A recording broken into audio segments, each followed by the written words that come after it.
In the previous video, we explored the authentic Vedic origin of the Mahamrityunjaya Mantra, where it appears in the Rigveda, what the words truly mean, and how later mythological narratives developed around it. If you haven't watched part 1 yet, pause this and watch that first, because today we are entering technical territory, and without foundation, technical knowledge becomes confusion. Now, let me ask you something honestly. When someone tells you chant 108 times or says complete 1.25 lakh Jaap for activation, do you ever pause and ask, why exactly 108? Why not 100? Why not 1000? Who decided 1.25 lakh? Is it Vedic?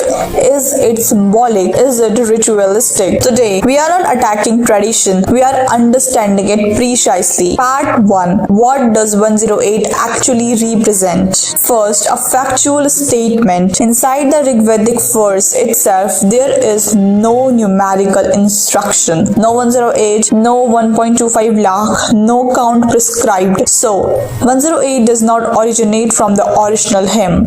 It develops later. Now, let's understand how. In traditional Vedic cosmology, 27 nakshatra, lunar constellations, each nakshatra divided into 4 quarters. 27 multiplied by 4 equals to 108. This is not random mathematics. The moon travels through these 27 constellations in its cycle. So, 108 represents a full astronomical cycle of lunar time. Now, pause and reflect. In Vedic thought, time is sacred. Completing 108 repetitions symbolically means I have completed one full cycle of time. That is why Mala contains 108 beads, a circular representation of wholeness. But here is a philosophical correction. Symbolism is not compulsion. 108 represents completeness. It does not mechanically create a spiritual effect. Now I ask you, if someone chants 108 times while checking their phone and someone chants 12 times with full breath, awareness and devotion, which one is closer to transformation? In Vedic philosophy, consciousness, Chaitanya, is primary. Number is a structure. Consciousness is power. Part 2. What is Purashcharana? Now we define carefully. The word Purashcharana is composed of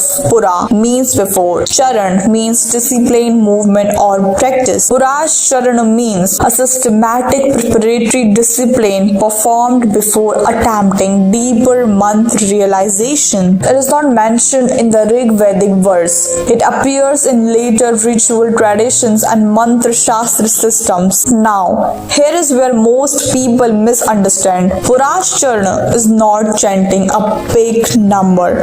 It is a multi-layered discipline. Traditionally, it includes fixed number of jap, mantra repetition, home, fire offering, usually 1/10 of total jap, tarpan, water offering, 1/10 of home, marjan, ritual purification, sprinkling, dan, charity or feeding others. Now, ask yourself, why include charity? Why include ritual purification? Because the system assumes something important. Mantra works best when the practitioner is ethically aligned. Purashcharana is behavioral conditioning. It regulates speech, diet, sleep, social conduct, daily schedule. It creates a disciplined container. Without that container, repetition becomes mechanical. Part 3. Why 1.25 lakh? Let's break this down scientifically and traditionally. Now, we come to the famous number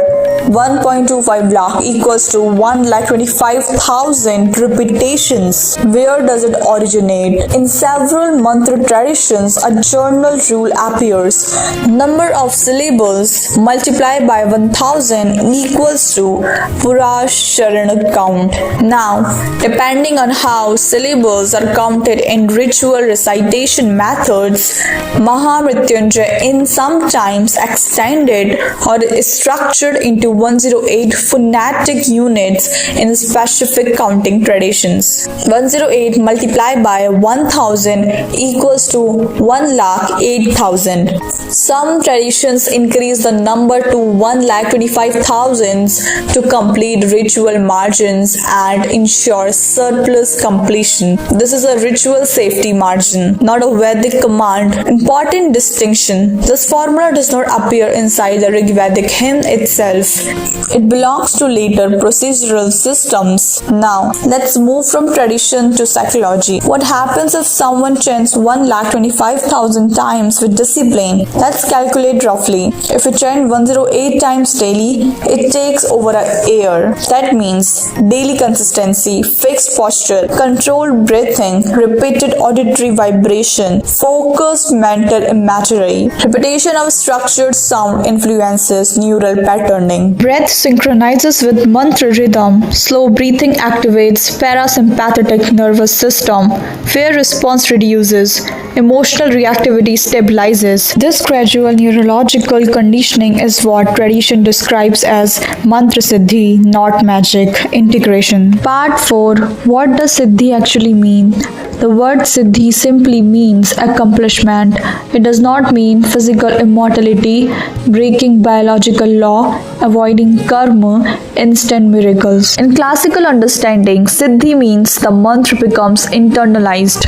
It begins repeating subconsciously. Your stress reaction changes. Your fear response slows down. Your awareness deepens. And when reaction changes, decision changes. When decision changes, life direction changes. From outside, that looks like a miracle. From inside, it is discipline transformation. Part 5. What about temple Jaap? In places like Tryambaka temple, one of the 12 Jyotirlingas, Mahamrityunjaya Jaap is performed for protection and healing. Temple systems follow Akamic and Puranic traditions.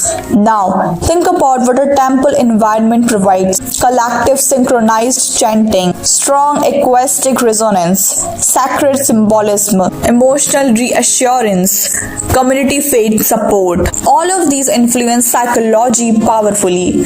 But no primary Vedic source states temple chanting cancels destiny automatically. In Hindu philosophy, karma operates through action. Mantra strengthens inner capacity. It does not replace responsibility. What is truly scriptural? Before we close, let's anchor everything properly. Let's separate what is directly scriptural from what is later tradition. Here is what is firmly grounded in the Vedic source, specifically the Rigveda. The Mahamrityunjaya Mantra is Vedic in origin. It is addressed to Tryambaka Rudra. It uses the metaphor of a ripe cucumber naturally detaching from the vine. The liberation it seeks is freedom from bondage, particularly fear and attachment, not physical immortality. That is the textual foundation. Now, everything else, the 108 count, 1.25 lakh repetition, structured Purashcharana, temple ritual systems. These are later developments within Hindu spiritual traditions, which is important, respected, practiced for centuries, but contextual. And understanding that context makes your faith stronger, not weaker. Now let me ask you something directly. When you chant, what are you really pursuing? A number or inner steadiness? Because numbers creates structure, but awareness creates transformation. 108, symbolic completeness of a cosmic cycle. 1.25 lakh, an extended discipline framework. Purashcharana, a structured preparatory system. Siddhi, internal integration of the mantra. Temple Jaap, collective devotional reinforcement. When these are understood properly, confusion disappears. And when confusion disappears, practice becomes powerful, not emotional, not mechanical, conscious. That is the difference between ritual performance and spiritual maturity. In the next part, we will explore something very important. Not exaggerated miracle claims, but historically grounded and psychologically observable transformations that sincere Mahamrityunjaya practice can actually create. If you value clarity over hype and understanding over superstition, then stay with this journey. If this exploration is helping you think more clearly about your own tradition, consider subscribing, not out of impulse, but because you value this kind of serious discussion. We continue step by step. Har Har Mahadev.